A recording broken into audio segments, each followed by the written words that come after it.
welcome to Traffic Paradise. Hello and welcome to Traffic Paradise Radio. I'm Uno, and joining me today are Immy Hello. and Niamh. Hi.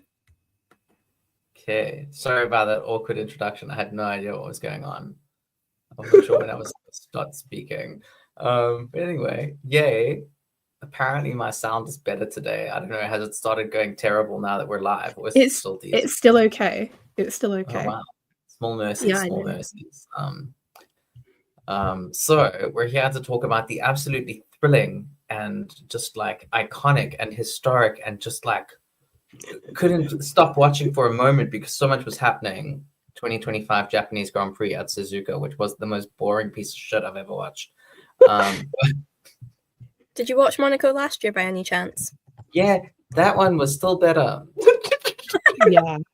Because I mean, think about it. In Monaco, we had 3 separate incidents and lots of teammate drama to dissect at the start. Maybe the rest of it was awful, but there's also Charles' narrative. You know, Oscar had a podium, which means more for me than a lot of people, but like there was stuff going on there. Today, also, Yuki Tsunoda got points. Like it was fun. Yuki got like, points. There were things to look forward to with that one. This one was all I can really remember about Monaco last year was that Fernando finished like P11 or something, but he thought he was like P9 because Lance was ahead of him and pitted for new tires. And so Fernando inherited that position when he got a puncture and was like, "Oh, I'm in the points now because why else would they have pitted Lance?" He was really confused. Shame. Yeah, I mean, literally, like nothing happened. And it's not even a street circuit, so there's no like, oh, well, it's because Monaco is so narrow. You have just what? Actually, never in the history of Formula One before has the top 6 stayed the same on a permanent circuit. We witnessed that this morning, so that was really fun, guys. Yeah. Getting to make history. Yay. Yeah, I don't know. It was a snooze fest. Let's just be honest. Great day for Max Verstappen, obviously, and an okay day for McLaren. I think some people are like, "Oh my God, McLaren screwed up so badly." It's like, well, I got two drivers on the podium. I think they're doing okay, but yeah, it was just. Am I gone? Did something happen? Is there a problem? No, you're okay. Your signal is just sketchy, but you came back rather quickly.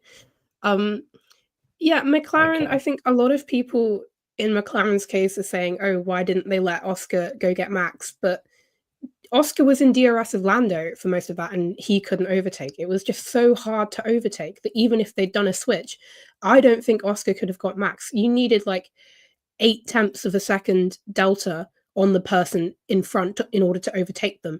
And Lando, obviously not, and Oscar also didn't have that delta on Max, so they couldn't. There's just doing the swap at this point. I don't think they want to instill swappy team orders like that because it's sort of a slippery slope.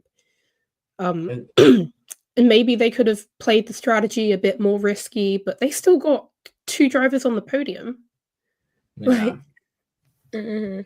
So I think let's take a look at our Paradise and Purgatory candidates and see maybe. First let's look at what happened at the race. I don't know. I don't have a script. We keep saying we need a script, and I still don't have one. Yeah, you have to use your intuition. Here we are. I mean, obviously, some good points here. I'd say Alex Albon is in the points again, and that has been 3 races in a row for him, which is a really good run, especially for Williams. 3 races in a row in the points. Ollie in the points again, which is great for him. I think he's been on a really good upturn because Australia was just not his day at all. But this has been good. It's been 2 races in a row with points for him. And Isaac got his first points as well. Is Isaac ahead of Yuki now in the championship? He is. Well done, Isaac. Well done, Isaac. Yeah. Good job, bro. Good job. Yeah, I think he's settled in very nicely at Racing Bulls. I'm quite excited to see how his year turns out. I just hope they give him the time to develop that he needs, because obviously Australia, he was absolutely gutted after that. I was gutted for him. But we're 3 races in. He's scored points. I think he could be really, really great as long as he's not put in like a Liam situation where he's pushed up too quickly. Yeah. I think everybody likes to sort of try and push a Red Bull narrative still, but it has been said that Yuki's going to be in that seat for the rest of the year. Everybody's like, oh, Isaac's been so good, so will he be the next person? Isaac keeps on getting asked that question, but I honestly think he just needs to stay where he is, and he's doing good where he is. And if I would put money on him finishing above Liam, he's been a lot stronger than I thought he would be, to be honest. Just, he would have had points in China if it weren't for the strategic blunder as well. So. I really wish he'd gotten the F2 championship last year. I feel like that would have gotten rid of a lot of the things that people were saying. Like after Australia, I saw a lot of people being like, oh yeah, why did he ever get a seat in the first place if he's just going to like crash out? And I was like, whoa, it's his debut. It's wet conditions. Let's cut him some slack. He was great last year. Like, come on. Cut all of them a bit of slack. Yeah, I mean, for him especially, the way his F2 championship ended was very unlucky. And to go from that to then Australia was pretty horrific, I think. But he's just going really consistently and steadily, and I think that's great for him. Okay. If we have nothing else to say here, we can move on to the Drivers' Championship. Woo! Here we are. I'd say some notable movements here are that Oscar's gone above George, and George has had an end to his podium streak, unfortunately for him. Charles Leclerc has gained 4 places now with an actually decent result on the board. And Lewis is up a place, and Esteban and Lance Stroll did not score this time, so they've dropped pretty significantly. Lance was the only driver who did a 2-stop strategy, so that really sort of put him in no man's land, and he could not recover. Yeah, Lance's race was just like, he was the only driver who got lapped, I think. Yeah. Yeah, it was just sad. Very, very sad. I don't know what they were thinking with the strategy they gave him. It clearly was like completely wrong, because he never caught up after like that early pit. He was just there at the back. I don't know what he was doing. It must have just been very bored the whole race. Did he even see anyone? Except when he was being lapped. He was being like, oh, there's someone else here. You know? It's very sad. It was, I think starting on softs definitely was not the move at all. But, well, they've made that blunder. And I think something else notable here, Fernando Alonso is finally classified. He's finally finished a race. So, great for him. Yay! Wasn't this like the worst start to a season he had since like 2017 with like the McLaren Hondas? Yeah. Which, like, imagine being like that level of bad. Come on, Aston. I thought you were going to be fighting for podiums. I know. I mean, Lance Stroll has 10 points though. Yeah. No, I mean, Aston haven't been bad. I think they've sort of been expected, because we didn't expect to see them in that like 5th place position this year, because they've been going backwards the entirety of 2024. So them sort of having points on the board is good. And Fernando, I mean, Australia was maybe that was probably his error, and then China was the car's error. It's just not been a great start for him. But I mean, he was P11, right? So he had a good race. He was just outside of the points, but he just didn't have, I guess, the pace to get past, or maybe more just the fact that it was so hard to get past. Because he was only, 2 seconds behind Ollie? So. Yeah, it was close. Yeah. This is like one of those races where you really wish that someone would be like disqualified, because just it would add something to it, you know? Like Fernando would get points, or like I something think would happen, you know? The first 2 races It's been so hectic that we needed to get brought back down to earth. You know, we needed a boring race to remember truly what Formula One is. Sometimes you just have a boring race. Like, and you sit through it and you go, maybe something's going to happen, and nothing does. And would you look at that? 2 hours of your life have flown by. There we go. Okay, so team-wise, McLaren still has like a massive advantage in the constructors. I mean, 36 points ahead, 33 points. Is that right? How is 36. 36 points. Oh, 36 points. Oh, they gained 33 points. Okay, yeah. 36 points ahead of Mercedes. What's that? 50 points ahead of Red Bull. Yeah. And 76 ahead of Ferrari. I'm doing maths in my head right now. So yeah. just I apologize. It's beautiful maths, you know. Yeah, so I think what McLaren have, and while Lando got blamed for this, I think they do have maybe not the best driver pairing, but they have a very consistent driver pairing and a very good and balanced driver pairing. And pair that with a really good car, it means that they are constantly going to be having high results, both of them. Like Max is MP3 all by himself. He's put the Red Bull MP3, right? That's who knows where Red Bull could be when, say, Yuki gets up to speed with the second car and they've actually got two drivers who are consistently up there, right?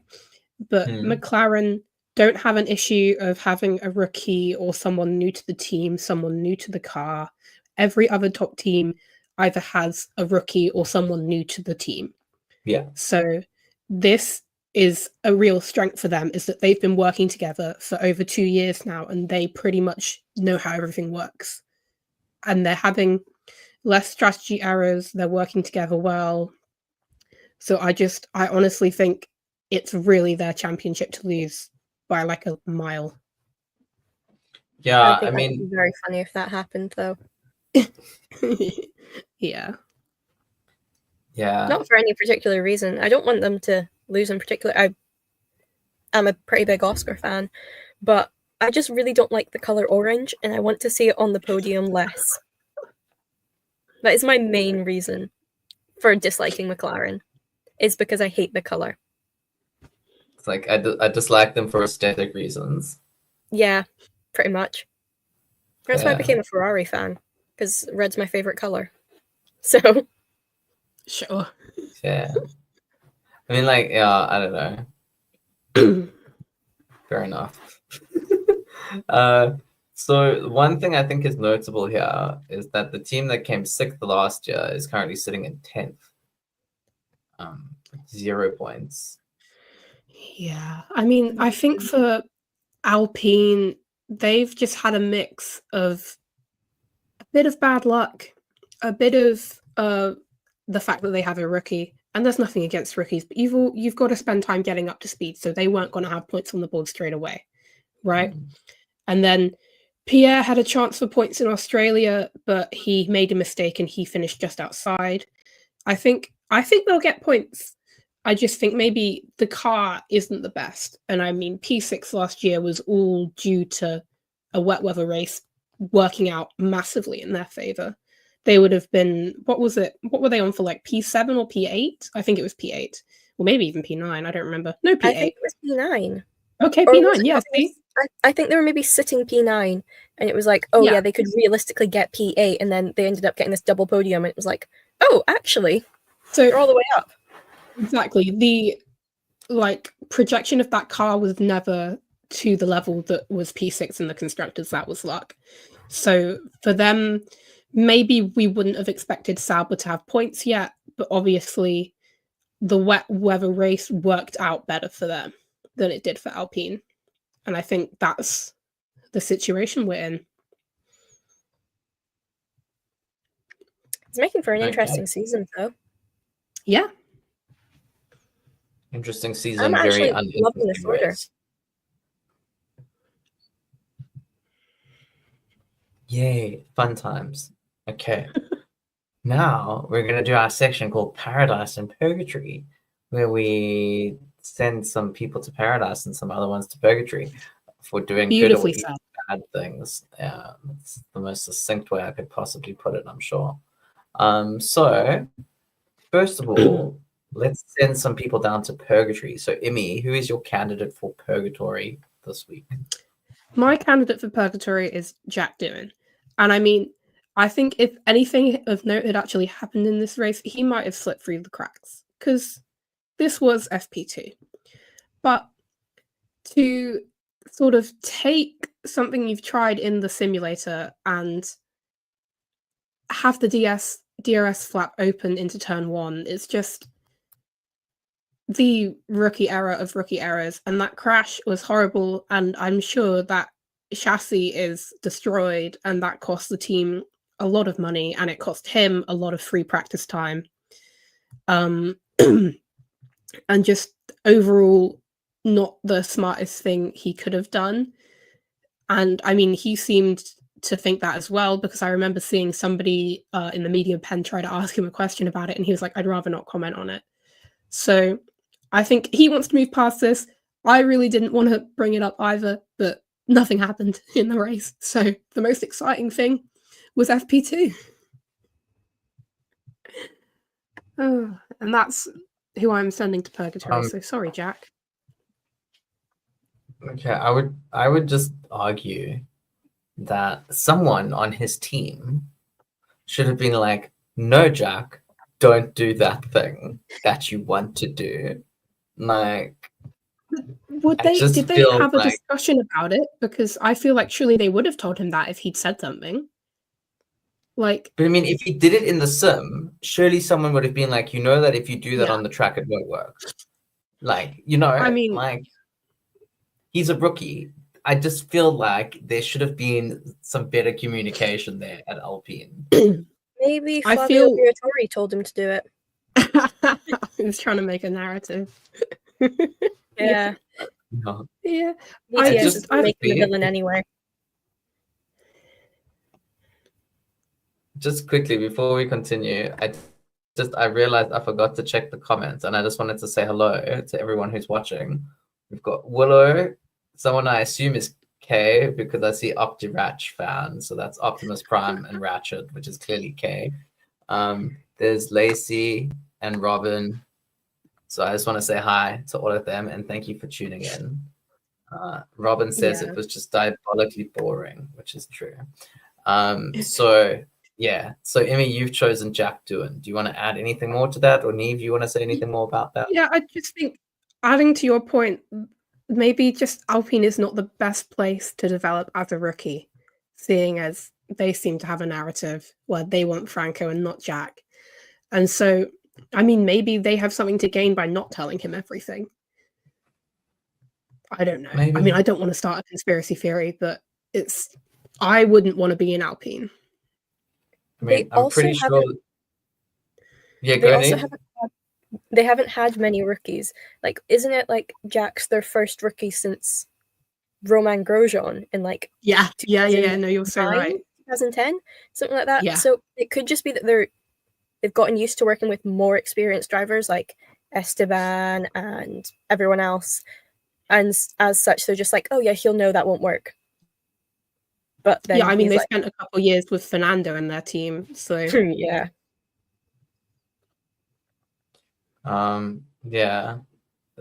Kay says, I don't understand anything, but Yuki Nation dragged me in, so here I am, I suppose. Well, we appreciate you being here, Kay, regardless of whether you understand this or not. Thank you so much. Yeah, when we do the heart thing, yay. Heart. There we go. Autobots roll out. Okay. Niamh. Who are you sending to purgatory this week? I am sending Carlos Sainz. This is not particularly for anything that happened this weekend, and just more like a general thing that I've seen people express. And that is that everyone last season was like, oh, Alex Albon's going to be challenged by Carlos Sainz. He's going to finally have a teammate that'll push him. I am an athlete myself. You do not get to the level that Alex is at and not push yourself. Like, even if you're beating your teammate easily, you are still going to push yourself because you want to do the absolute best that you can. So now there's this narrative that Carlos has been like the one pushing him, and Carlos is the reason why Alex is getting all these good results. No, that's not the reason.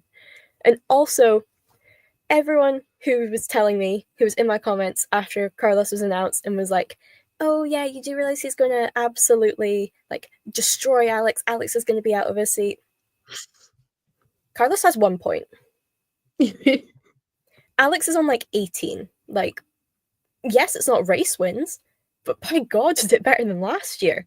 Can we just like stop with the narrative that Alex Albon isn't a decent driver, or that somehow Carlos Sainz is responsible for every single good thing about Williams this year? Because I can guarantee you that he is not. Like, maybe next year, sure, you can make an argument for that. But Alex was the one doing a lot of the development for the car this year. Put some respect on his name. Yeah, I mean, Robin says that narrative is so funny. And I agree. I think it's like the media sort of can't have Carlos losing. Like, he's one of their golden children in a way. Even when Carlos is losing, he's actually pushing Alex to greater heights. Like, Alex was pushing himself last year. Alex is always going to push himself. Anyone in Formula One is always going to push themselves. The car is just better. And like Niamh said, that's because Alex has been developing the car. Carlos didn't like show up, give the chassis a pat, and all of a sudden it's in the points every weekend. Like, and to be quite honest, while Carlos is adapting to that car, would his performance be pushing Alex? It's not. They're not really near each other at all. It's not like an Oscar and Lando situation. Oh, there's 105 away. Like, Alex is through to Q3 and Carlos is out in Q2. You know? Mm-hmm. Robin in the chat asked if she's allowed to say something that could maybe start a debate. Go for it. Something exciting has to happen today, so please do. Yeah, we need to get minutes on this live stream. Yeah. So I think that like I completely agree, Niamh. I think the narrative around Alex Albon is ridiculous. Like, guy is really good, and he has been carrying Williams for like 2-3 seasons now. I don't know how long. And it's ridiculous to me that no one appreciates what he does. And it's a bit like sort of Yuki in like that last season of AlphaTauri, first season of VCarb. It's a bit like Hulk at Haas. Although, see, Hulk at Haas got the credit, even though Kevin was a lot closer to him than sort of Carlos is to Alex. So it's very weird how some drivers just get sort of overlooked for their contributions to their team, and others are sort of highlighted for their contributions when they're not contributing at all, you know? And it's bizarre to me. It's such a weird narrative. So yeah, like, I don't think Carlos did anything particularly bad this weekend, but yeah, his teammate made him look like shit. So Yeah, like, that's great. I mean, that's good, you know? In Carlos's case, it definitely is that he's adjusting to the Williams. It's a different car philosophy. And so I'm not going to dunk on him because he's out in Q2, right? As much as I'd maybe like to, I'm trying to leave my haterism in the past. But there's just no way that you can say that he's better than Alex, at least in his current state, right? And for the debate, Robin says, okay, in my opinion, I think Alex in his current form could be in the Leclerc, Russell, Norris debates if he was in better machinery. And I agree. I also He's agree. very consistent. He's very consistent. Yeah. It's really weird to me that when people are talking about when people talk about like those three, they don't include Alex, because even though he's not getting those race wins, he's not getting that podiums, he's not getting the same like level of statistics as the others, he's still incredibly fast. And I see a lot of people saying, oh, well, he should have gotten his first win before the other two out of the 2019 rookies because he was in a race-winning car. He was in a car that Max could win in. He was in a Red Bull. He was not in a particularly great environment to be winning in. Like, he'll get that win. And when it does, I am not going to shut up about it for months. I'm going to be so obnoxious. People are going to be sick of me. Nice. Good. Okay. Cool. Thank you, Niamh. I guess it's my turn now. This might give Carlos a little bit of a reprieve, but I'm sending to purgatory the strategy that was given to Carlos and to Liam, because, like, what the hell were they thinking? They put them on, I think it was hard tires for the whole race, and then switched them onto like a set of softs for the last 20 laps, I think it was. Which really, like, it just sent them to the back of the pack. You can't overtake there. The amounts of extra pace. I mean, I think Carlos ended up with fastest lap, or at least he did have it at one point. No, I think Kimmy had it. So did Kimmy end up? So they had it for a little bit, but like, you know, and then but just what was that strategy? Like, I know they were clearly waiting for like a safety car or whatever, but like, to me, that's such stupid thinking. Have a strategy in place if there's a safety car, sure, but don't bank on there being a safety car and ruin your driver's races, because Liam and Carlos were driving with Yuki for most of the race. And then Yuki pits, and so he was behind them again, and Pierre pits, and he was behind them. They should have been in that sort of grouping that around like P12, P13. They should have been in the fight there. They ended up like P16, P17. It's, you know, even if there's a disqualification or weird, someone goes off, you know, if you're in P12 or something, you can sneak a point at the end. You're in the fight, you know. When your drivers are sitting in P17 and P16, they got no chance of getting points. Even if people are disqualified, if 4 people are disqualified, you're still sitting out of the points, you know. So it just, to me, it's a stupid strategy. It's strategies that we've seen before from Visa Cash App RB, Racing Bulls, whatever you want to call them. And I can't recall seeing something like this from Williams, but they've probably done it before, some sort of Excel mistake or whatever. And so, yeah, I really question why on earth they would have done that. It just makes no sense to me whatsoever. Yeah, I mean, I think we see from weekends often with Racing Bulls that only one driver can end up with a good strategy, and they end up cooking up the most diabolical sort of plan for the other driver. Like, maybe in an alternate universe, when the sun and the moon collide, this will end up with points, but it doesn't work. So yeah, I don't know. I guess they thought maybe there'd be a tire advantage with the soft, but it wasn't a good race tire. So it's Robin says, I've been keeping up with Williams for a while. This is usual. So there we go. I just think maybe, you know, you haven't been keeping up with Williams. Nor have I. But yeah. Mm-hmm. And maybe, Logan had strategies last year, and so nobody blinked an eye when he was down in the bottom. Yeah. So anyway, so I think Niamh, do you have anything to add? I just want to add, I think it is incredibly stupid that the team was like, yeah, we're going to go with a strategy that relies on there being a safety car. Like, I can understand that for street circuits like Monaco and Baku, where the walls are close, it's more likely to happen. But like on a permanent circuit like Suzuka, it's definitely going to take something for it to like happen. Like, I can understand being fully prepared for a Monaco safety car because it's practically inevitable, unless it was last year, typical. But like, when you're at a permanent circuit, the walls aren't as close, so you're gonna have to like have really, really close racing.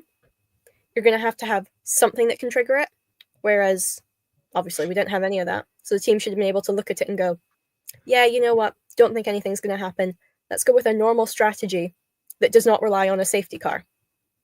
So I think just to that point, I do think that the last few races at Suzuka have been very red flaggy safety car-y.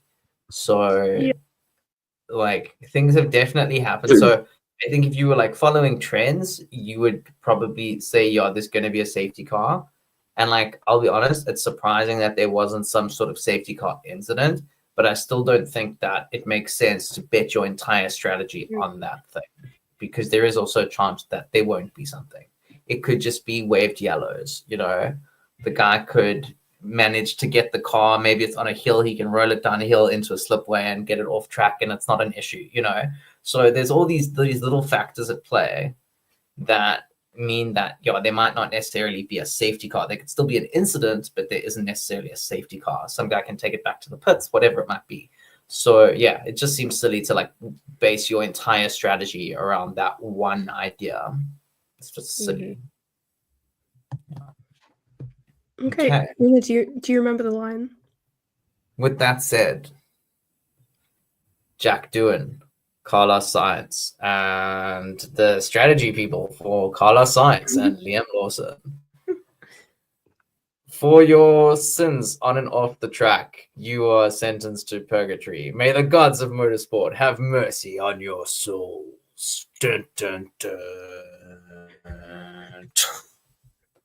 But after sending those devilish candidates down to purgatory, we shall now uplift some candidates to paradise. So, Immy, who are you sending to paradise this week? I'm sending Max Verstappen to paradise. I feel like this is the pretty obvious pick, but I mean, he sort of outdrove the Red Bull a bit, I'd say, in terms of his qualifying performance. I think he put together, it wasn't the quickest lap in any sectors, but it was the most consistent, because I think both Lando and Oscar made mistakes in their final lap. So he was there, he was the most consistent, he was able to capitalize on mistakes. And this really was a race that was won on the Saturday. Of course, he didn't do anything silly on the Sunday, so he converted that pole to a beautiful, clean win. And I just think good for him, because I mean, he hasn't had an actual proper pole since like Austria, I want to say. So I think this is good, and he has a win on the board, and it was a very solid performance. So it's not much more to add, I don't think.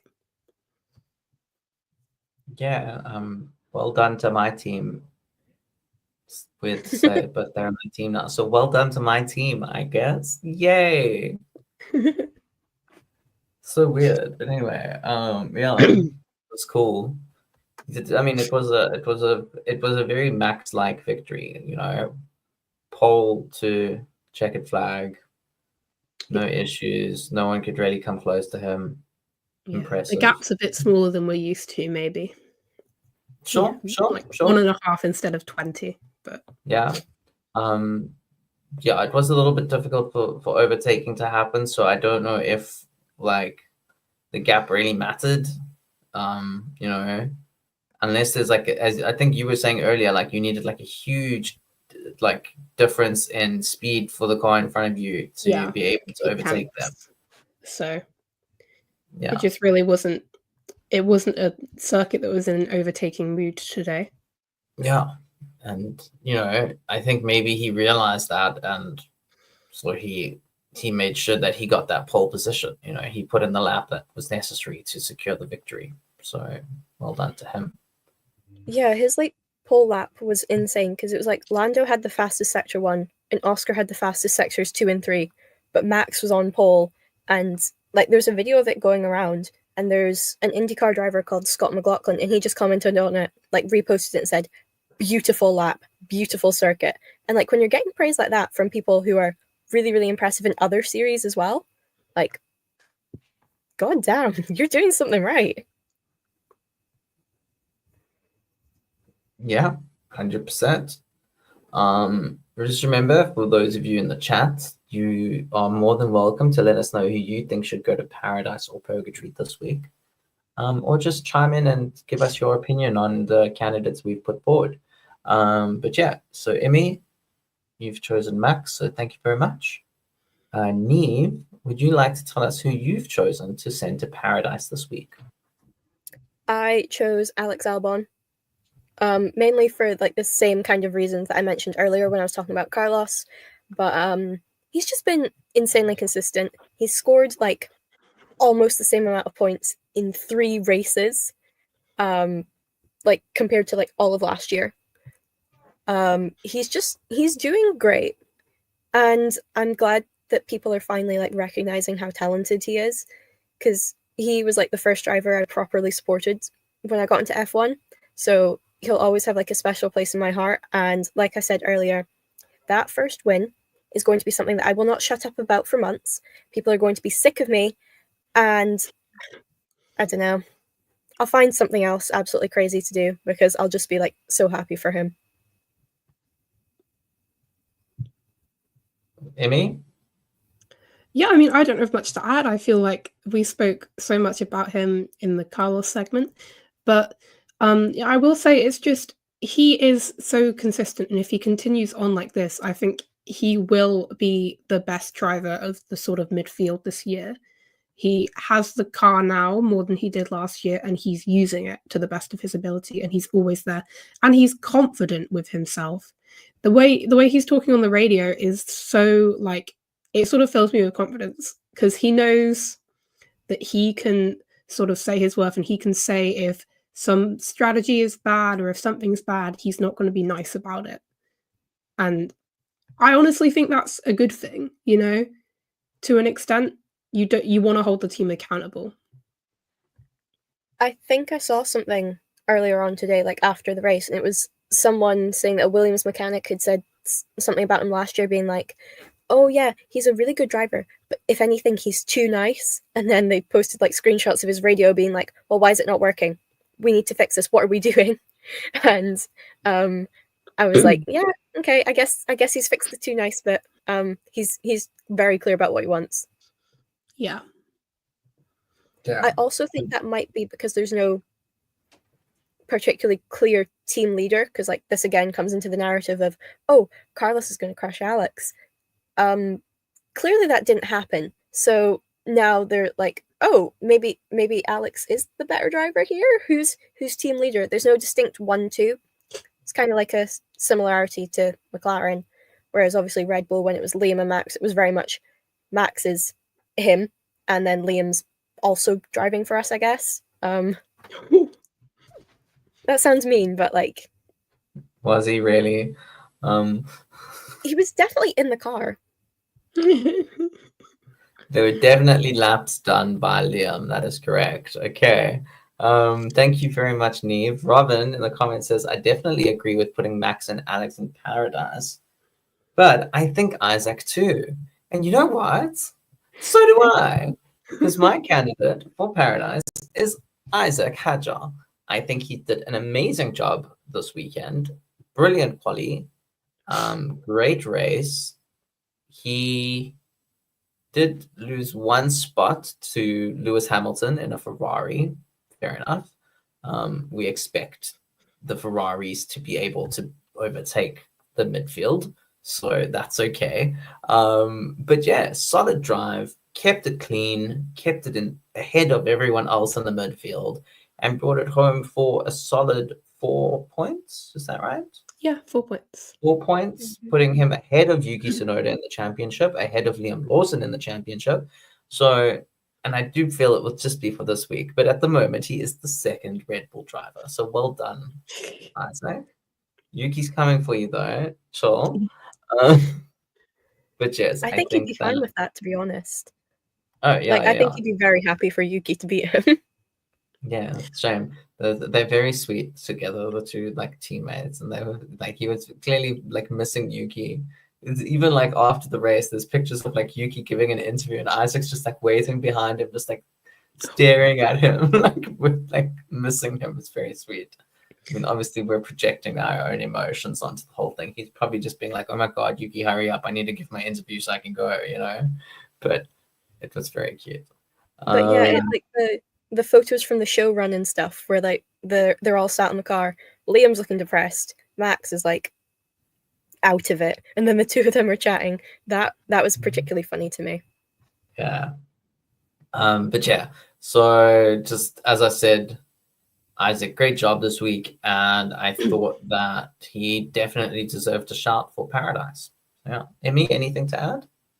Yeah, I think something that was really great was that he kept his position ahead of Lewis off of the start. I mean, obviously he ended up losing it, and I think he was a bit out of position. That Ferrari is supposedly supposed to be ahead of a racing bull. So, yeah, but to keep it on the start was good for him, I think. And he just ran a very good race, very secure, didn't make any mistakes. To have some points on the board, I'm sure, is very reassuring and just nice to have. Yeah, 100%. Okay, so Max Verstappen, Alex Albon, and Isaac Hadjar, for pleasing the gods of motorsport, you are granted entrance into paradise. Ascend. Music. Okay, so oh, is that what we're doing now? Predictions recap. Okay. What did you think we were doing? Are we not going to discuss like the whole like Yuki situation and then the Jack crashing the car situation and how that might impact his future? Well, hi, my good sir. We did Jack already. Did we discuss the I suppose? See, did we discuss like how bad the crash would be for his future though? To outline the way we do this. Are we voting now? We are, yeah. The way we do this, we go through this, we do the leaderboard. At the end, the picture comes up again. 2025 Japanese Grand Prix reaction. Then we say anything else. Okay. Good. Now we all know the itinerary. Shall we do the predictions recap? Sure thing. So predictions recap. Am I doing it or are you doing it, Immy? Take it away. Okay, so Immy. Oh, this was for pole position. Immy, Uno, Kira, Willow, Niamh all predicted Lando Norris, and they were all wrong, as well as Tay and Lee, who predicted Oscar. We were all wrong. We all thought, I mean, we were pretty close, one off, but yeah, it's all good. I mean, not to if buts and maybe it, but if Oscar hadn't made the mistake in turn 2, he would have had pole. If Lando made like an ever so slight one less correction in a corner, because he was like basically 200ths off, then he would have had pole. It was so close. Did you watch? There was that video on Twitter of Lando's lap and Max's lap, and they sort of overlaid the bars. Yeah, and you see like at one point of the lap, Max is ahead. At the other point, Lando's ahead. But it's right at the end, like literally within the last like 50 meters, Max's car is like that much more ahead of Lando's, and that's what gets him pole. And so it was so close. It was definitely one tiny difference from each of these guys, and they would have been ahead of Max. So yeah, it's very nice that it's so close. That's such a closely fought thing. Yes, but someone had to be right. So for P3, we were feeling Ferrari and a little bit. I don't know what everyone was feeling in the mix. We were all very much wrong in our feelings because Immy predicted Oscar Piastri and Immy was correct. So well done, Immy. That's a point for you.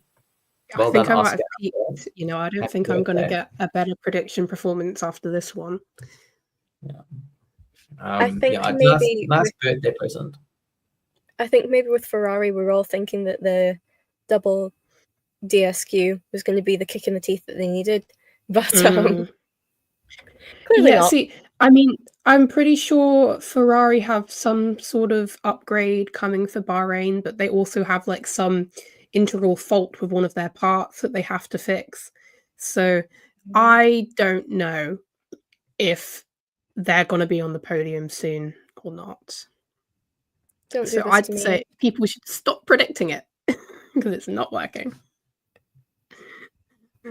Okay.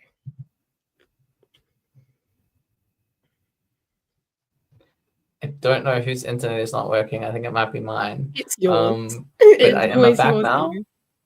Yes, yeah, you're back. Okay. I'm sorry. In second place for the podium, Niamh, myself, and Tay had all predicted Oscar. Willow had predicted George, and Kira had predicted Max, but it was in fact Immy and Lee who were correct, predicting Lando Norris in P2. Yes. Anything to say? Or are we just moving on? No, I think we're just moving on. Okay. And P1, first place. Immy with I don't know, some sort of crystal ball into the future predicted Max Verstappen. There was a lot of shouts for Lando and one for Oscar and one for George, but it was Max who won the day. Lovely day for Max, lovely day, simply lovely day for Immy, and great day for Honda as well. Yay, Honda. Yeah. Oh, and go my team, go Red Bull. I keep forgetting they're my team. Okay. So weird. Like, it's ridiculous that you got to support the team that your driver drives for. Like, what kind of stupid rule is that?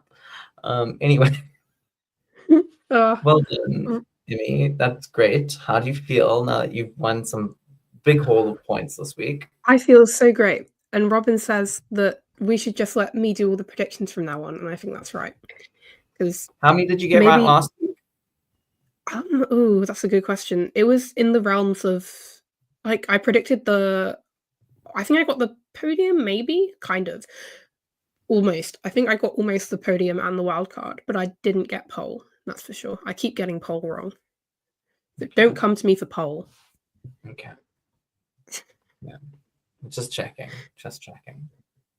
Immy, who do you predict to win next week? Well, Robin, you'll have to tune in to Traffic Paradise Radio's predictions episode, which will be on Wednesday? Wednesday. I think. We need to work on that time because I'm at work. But yes, we will figure out a time for Wednesday.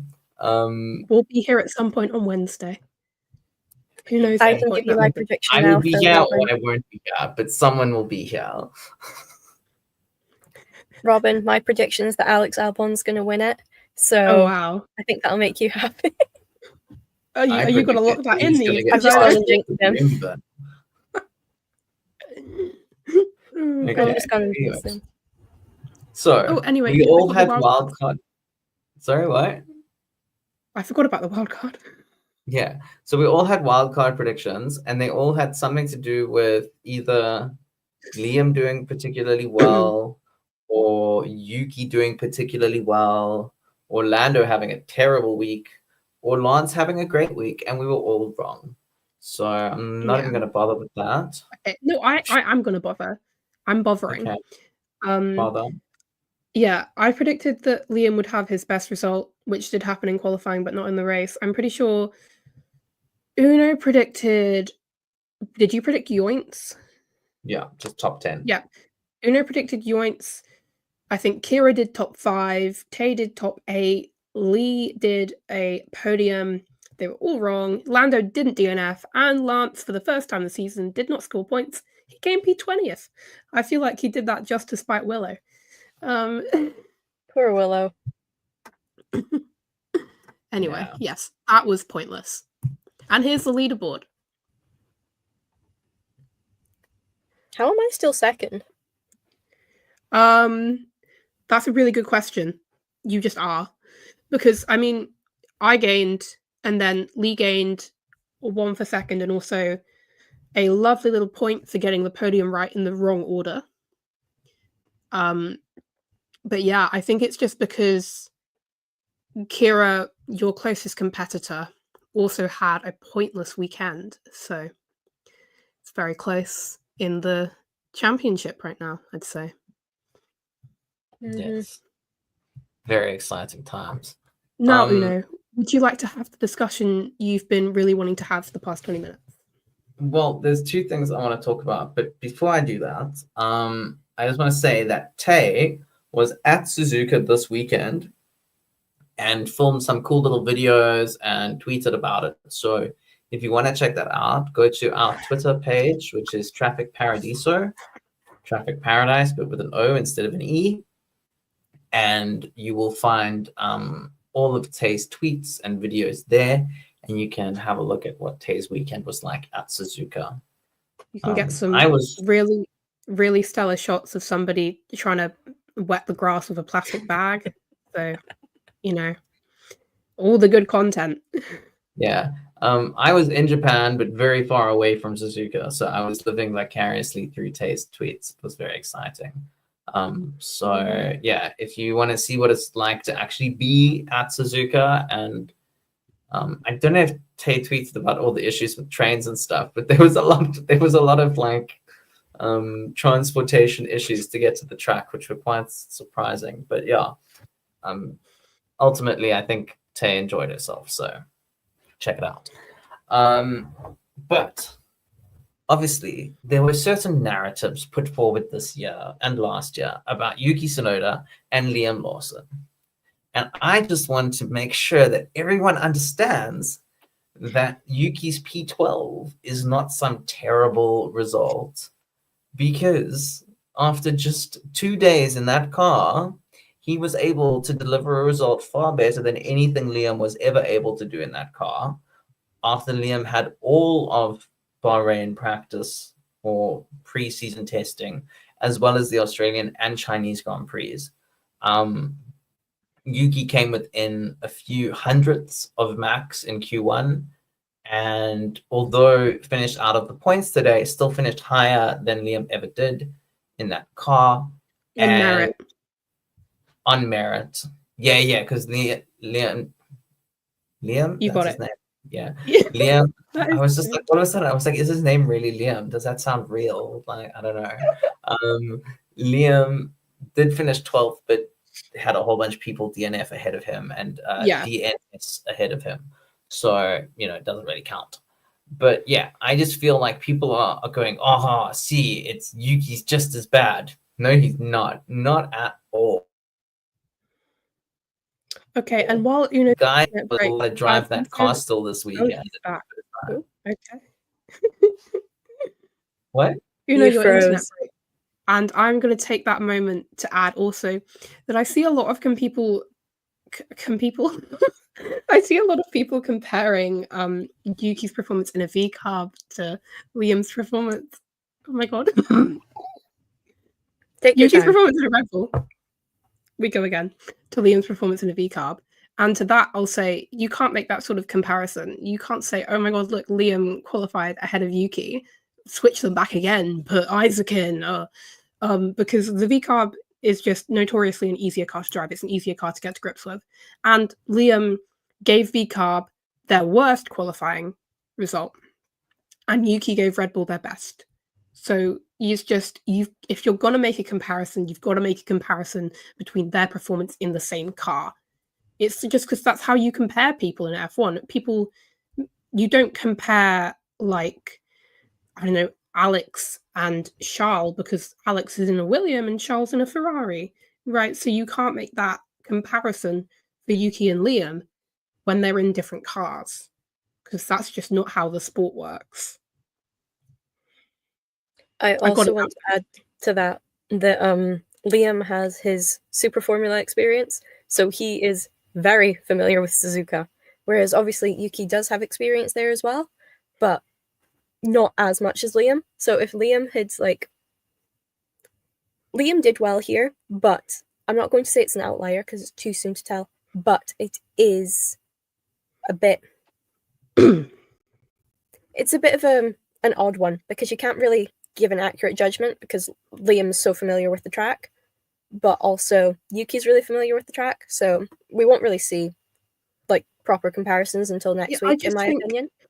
At this point with where they are, you just can't compare them as they continue, because either way, no matter track experience, Liam's going to be in a V carb and Yuki's going to be in a Red Bull, and they are fundamentally different cars.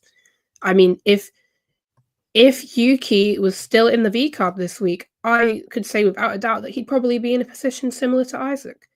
It's just an easier car to handle and get to grips with. And I mean, for Yuki, like Uno was saying, when you have so little time to get to grips with it, And I mean, the practice sessions, 2 of them had red flags in them and were sort of all over the place, and you didn't get a lot of clear running, especially in FP2. And to have that little time and to still put it in Q2 and to finish P12, which is pretty much, you can say, the best result for that second car this year, because I mean, there were no disqualifications, there were no DNFs. It was a 20 car cross the finish line type of race. And so he's better than Liam in the Red Bull. I think that's just you don't need to add that in the Red Bull. Just he's better than Liam. Well, yeah, he was better in the V Carb as well, to be fair. He was better in F2 and F3. Just saying. Oh, Liam doesn't. Not when they were teammates, though. That was Euro Formula, Yuki's first year in Europe. That was so funny to me. Just like how you get your numbers weird, like what are you bragging about, bro? Like I beat you in Europe. Like, congrats, you beat a 16-year-old who's trying to learn a different language and live in a completely different culture to you. Yeah. Like, I get that Liam was in a completely different continent to where he grew up as well, but at least he spoke the language natively. Like, yeah, I don't know. And then Sky Sports reported it wrong as well. Like, that was the worst part of it all for me. Like, that was so shoddy. I could probably put money on them just like telling ChatGPT to create like a fact sheet or something, because all you have to do is look at Wikipedia to see the result. It's written that it wasn't clearly. It's not even like you have to go or whatever. It's not even like you have to go down a wormhole and look through 20 different pages to get the numbers. They're all there. Yeah. Yep, definitely. There was something else I wanted to say, but I've completely forgotten, and we are running out of time. So all I want to say now is I did want to just mention Franco Colapinto, because this weekend was not great for Jack. He ruined his car. He didn't qualify well, and he had a very mediocre to poor race.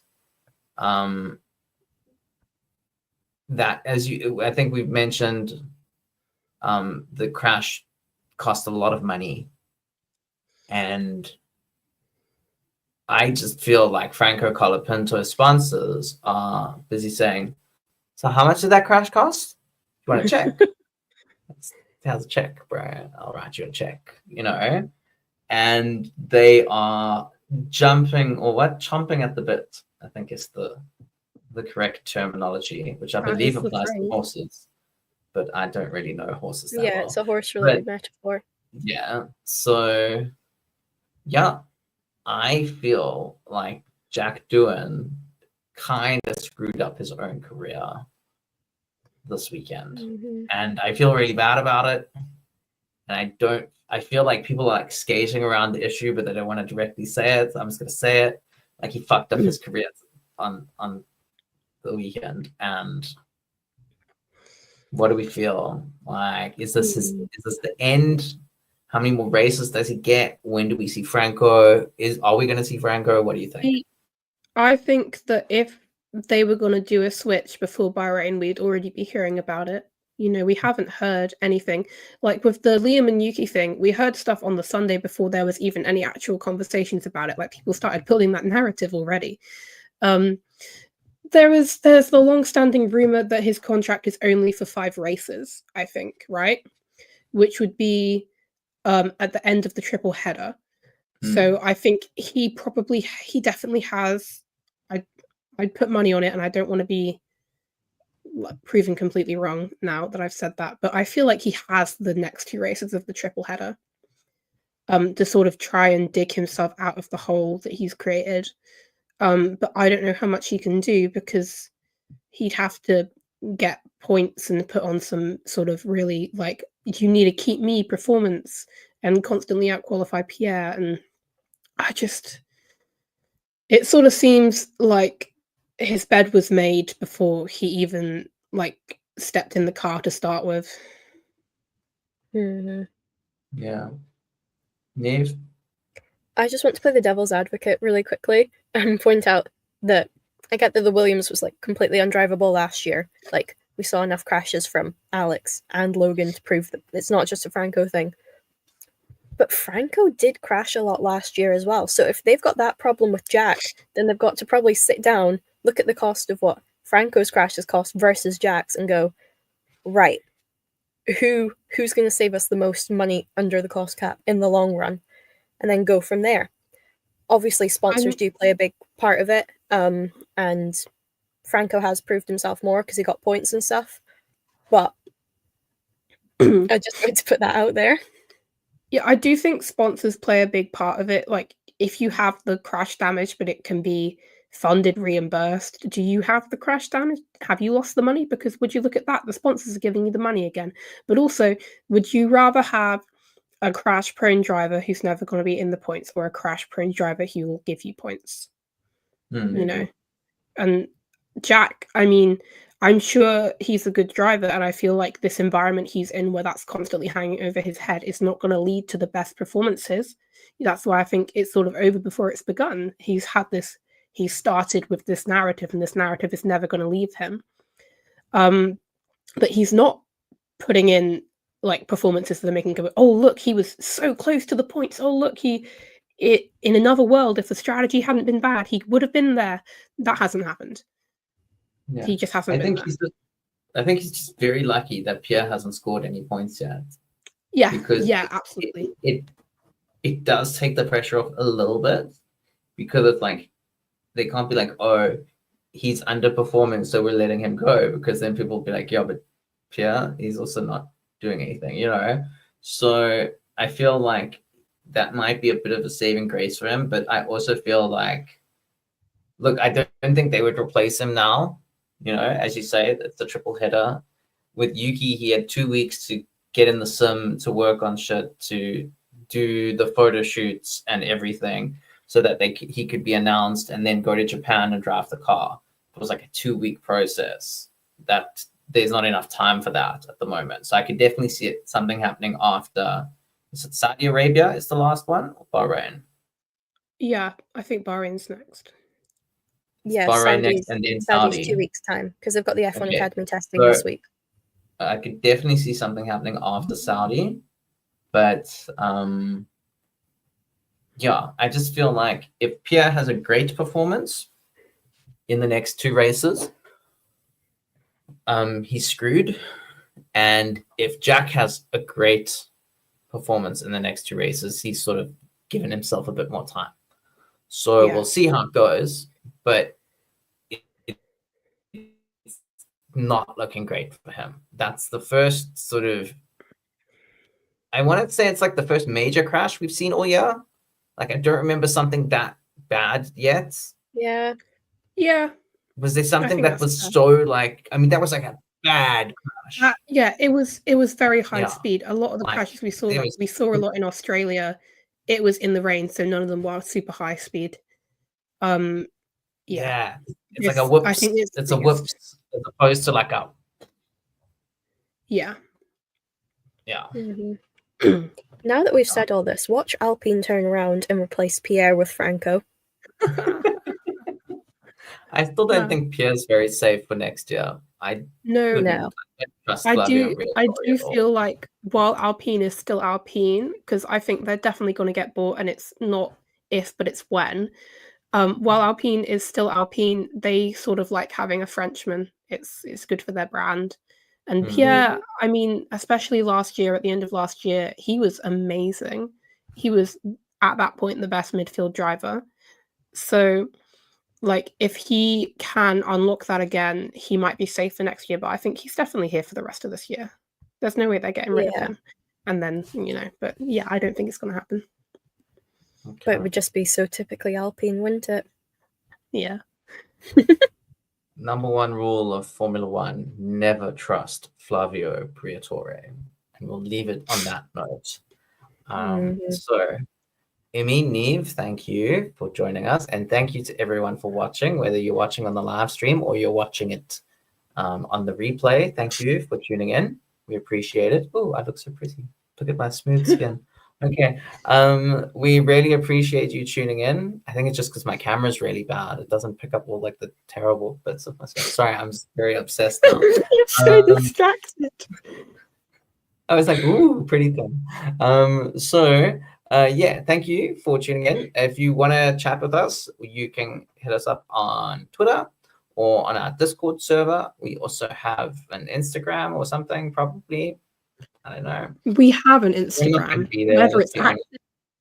We have a TikTok. We Yeah, have a TikTok. I didn't know about that. We have a TikTok. We have things. Kay says, I felt like I was in class listening to complicated math. Sometimes Formula One can be like that. Mhm. But yeah, don't worry. You're gonna figure it out. Just remember, you support Yuki Tsunoda. That's all you gotta remember. Mhm. Thank you again. And please leave a like and smash that subscribe button. oh god. It sounds so wrong. Please gently touch the subscribe button. Yeah. And don't click the notification thing. You don't want notifications all the time. That's just annoying. So don't We click don't the post bell enough for them icon. to be getting notifications all the time. No, it's Actually, just like the notification thing, so you get notified when we schedule a live stream. Then you know when it is. Yes, that's actually quite Actually. helpful. I mean, All I you feel know, like you that's need the it. choice That is of your perfectly fine. family. That's all you need to know. If you choose to that, that's okay. But I just wouldn't personally ask you to do that because that just feels invasive. I hate notifications. Worst Ring invention the bell ever. or whatever they say. Oof, no, don't do that. You are not Pavlov's dog or whatever his name was. Okay, so yes. But Yuki Nation is an infection, I think. Yes, that's quite true. It can be a bit infectious, but in a good, positive way. Positive infection. Yeah, like a vaccine is like a little bit of like a dodgy thing that infects you, but in fact, it makes you healthy in the long term. So yeah. I said vaccine. Now this thing's gonna get like all weirdly. There's gonna be like a label at the bottom of COVID-19 the. warning. No, We're gonna no, end you up with all the- said that thing though. You said that thing, and now We're gonna end up on those weird, like very right wing anti Oh god. medicine conservative conspiracy Algorithm. theory. Okay. Hope it gets us views. On that note, the music. What else do we say to get us on them? So it looks like the road to Bahrain. The road to No, Bahrain. out of Japan. Out of The Japan. We're road not going out to of Bahrain. Japan, out of Suzuka, is at a standstill. So thank you No, very it's much. not out of standstill anymore. What? It's moving. It's moving. What's moving? The road. The traffic. Okay. Thank you everyone. Love you lots. Kay loves seals. We love seals. We love Kay. We love Yuki. We love Oscar. We love Alex. And we love you. Goodbye. Bye-bye. Bye. Bye. Hit the music.